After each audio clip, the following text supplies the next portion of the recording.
Welcome back to the deep dive, where we swim through the dense stuff so you don't have to. That's right. We're all about clear waters and smooth sailing here. And today we're diving into some pretty crucial waters, the Navy's primary doctrine, NDP 1. We're talking the history of sea power, why it matters, uh, why it's always mattered, really, since the beginning. Think of it like, think of this deep dive as your guide to the Navy's strategic playbook. No jargon, we promise. We're going to connect those historical dots, show you how it all ties into what the Navy's doing today. Because let's be honest, no one wants to just memorize a document, right? Right. It's about understanding the legacy that you're a part of. And that legacy goes all the way back to 1775. The American Revolution, in fact. Yeah, the birth of the US Navy. It all started with a simple request from the Continental Congress. They needed to intercept British ships, cut off those supply lines. And their solution. A swift sailing vessel with 10 carriage guns. I love that they were so specific. Hey, when you need a fighting force, you need a fighting force. That resolution, specific as it was, well, that was the U.S. Navy's birth certificate. From 10 carriage guns to nuclear submarines. Talk about talk about coming a long way. And yet some things never change. That same Congress, just a month later, made a pretty big decision. Civilian control of the military. They established the Marine Corps. And that principle, still with us today. Still the law of the land. Exactly. You see it in Title 10 and Title 14 of the U.S. Code. Those are the legal frameworks that, that basically tell the Navy what's what. So how do those titles, what do they mean for today's sailors? They lay out the who's who and the what's what of each branch. Title 10, that's Navy and Marine Corps combat ready, operations at sea. Title 14, that's Coast Guard peacetime roles, backing up the Navy when things get rough. The right tool for the job, right? Whether it's, projecting power globally or making sure things are safe closer to home. Exactly. And that actually brings us to the what we do part of the Navy, the enduring functions they're laid out in NDP 1, and they've been surprisingly consistent throughout history. So let's break them down. First up, sea control.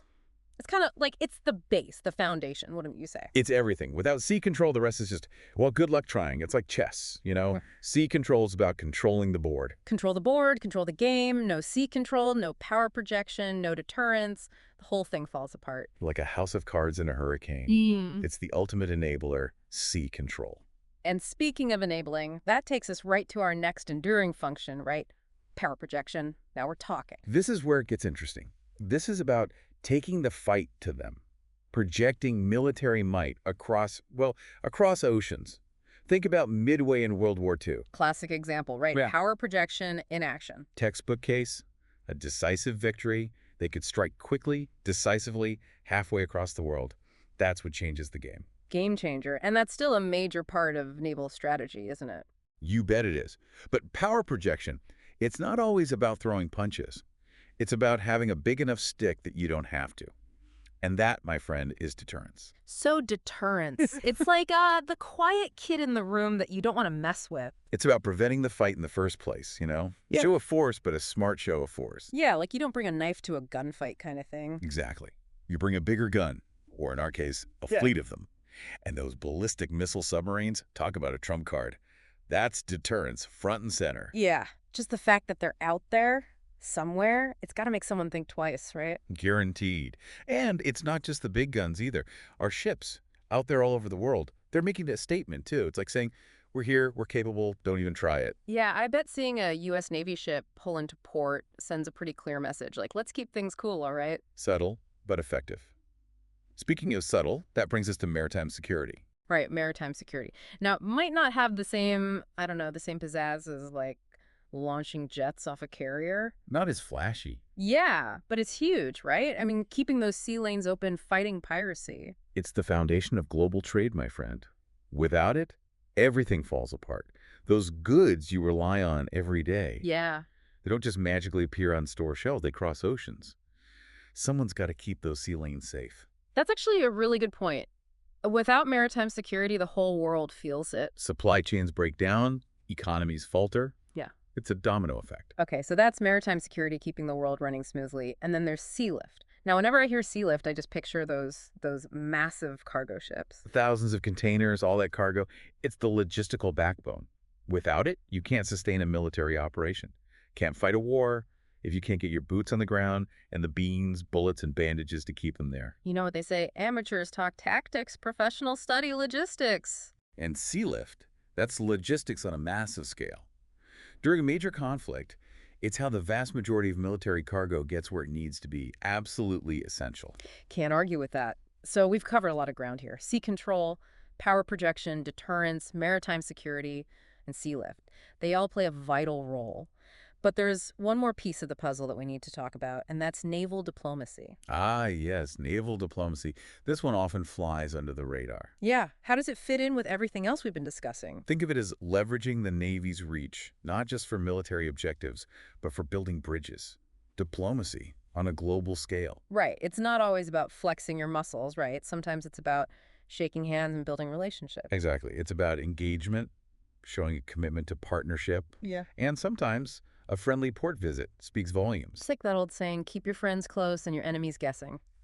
Well, I'm not sure about the enemies part, but yes, building those relationships, it's crucial. A great historical example of this is the Great White Fleet Tour. Ah, back in the early 1900s. That's the one. They sailed around the world, showed off the Yeah. U.S. Navy's capabilities, but it was more than that. It was a goodwill tour.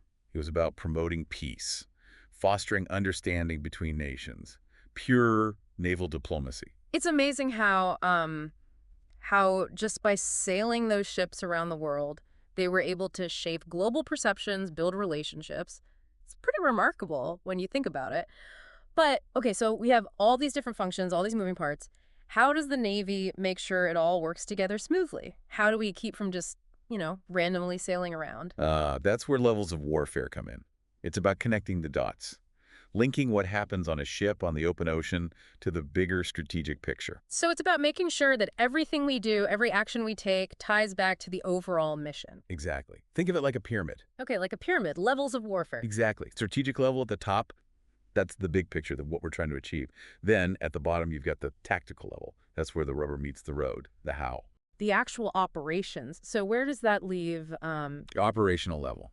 Right, smack in the middle, bridging the gap. Okay, so it's like taking those big strategic goals and figuring out how to actually make them happen using, tactical actions. Exactly. It's the coordinator, the chess player, thinking several moves ahead, anticipating what the other side might do. It's a complex game, global scale.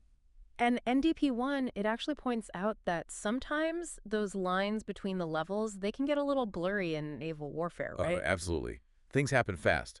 1 minute you're making a tactical decision, the next thing you know, you've changed the course of history. Like, what was it? The Battle of the Virginia Capes. One battle, massive strategic impact. I mean, we're talking about the American Revolution here. Exactly. Proof that even a single engagement can have a ripple effect. It's what makes naval warfare so unpredictable, so dynamic. Keeps things interesting. Mm-hmm. But it also highlights something that George Washington said. What was it?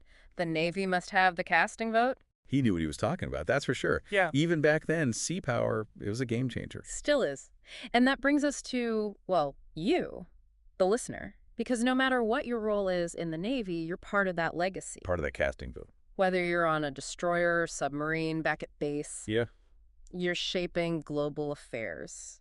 It's it's a heavy responsibility, but it's also an incredible opportunity to make a real difference. Speaking of opportunity, we can't forget about the technology piece. Right. NDP-1 talks about that too. You know how it's changing the game. Oh, yeah. Things are moving fast these days. Hypersonic missiles, AI, cyber warfare. It's a whole new world out there. And it's only getting faster, more complex. We're not just talking about, like, bigger ships and better planes anymore. It's about information dominance. Yeah. Speed. Adaptability. It really makes you think, how do we navigate this new world? How do we use these new tools, these new technologies, to maintain sea control, project power, deter aggression?